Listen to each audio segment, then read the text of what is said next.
మన జీవితాన్ని ఎప్పుడూ పక్కవారితో పోల్చుకోవద్దు.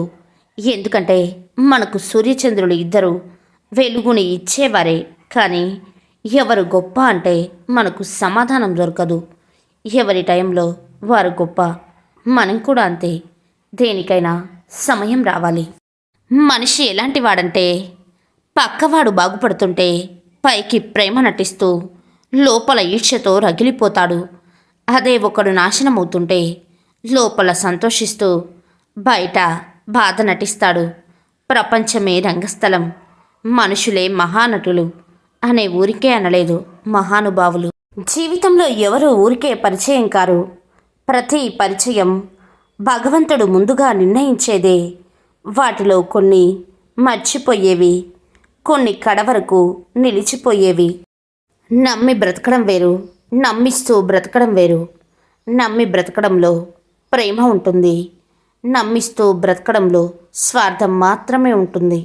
జీవితంలో ఎవరినైనా క్షమించండి, కానీ మీ సహాయం తీసుకొని మళ్ళీ మిమ్మల్ని వెన్నుపోటు పొడిచే వాళ్ళను మాత్రం ఎప్పటికీ క్షమించకండి.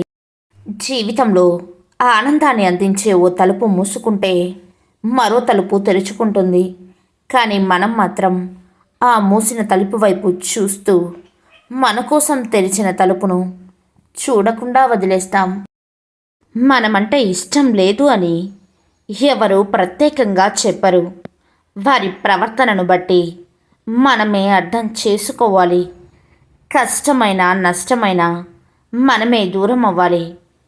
విలువ లేని చోట బాధపడుతూ ఉండడం కంటే కష్టమైన వదిలేసి ఉండడం మంచిది. నీ బలం ఎవరికీ తెలియకపోయినా పర్వాలేదు, హాయిగా బ్రతికేయొచ్చు. కానీ నీ బలహీనతను మాత్రం ఎవరికీ తెలియనియకూడదు. తెలిస్తే నిన్ను బ్రతకనియ్యరు. కష్టాలు వచ్చినప్పుడు కాలాన్ని తిట్టకు. నాకే ఎందుకు ఇలా జరుగుతుంది అని అనుకోవద్దు. ఒక్క మాట గుర్తుంచుకో, కాలం పోటీ ఇస్తుంది బలమైన ఆటగాడికే, చేతకాని వాళ్ళకు కాదు. అందుకే భయపడకు, ఆడి చూపించు. గెలుపు మరింత గొప్పగా ఉంటుంది. నిన్ను అర్థం చేసుకోలేని వాళ్ళ గురించి బాధపడి అమూల్యమైన నీ సమయాన్ని వృధా చేసుకోకు. వాళ్ళకి ఉన్న జ్ఞానం అంతే అనుకొని వదిలేసి నీ లక్ష్యం వైపు దృష్టి పెట్టు.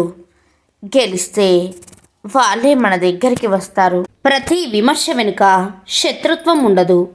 కొన్నిసార్లు అది నీ భవిష్యత్తు కోసం కాలం పంపిన హెచ్చరిక కూడా కావచ్చు.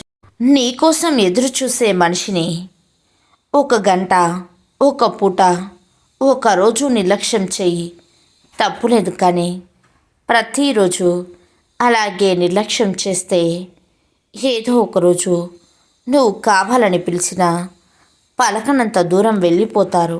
మనిషి ఎన్ని కోల్పోయినా పర్వాలేదు, కానీ తన ఆత్మవిశ్వాసాన్ని మాత్రం ఎప్పుడూ కోల్పోకూడదు.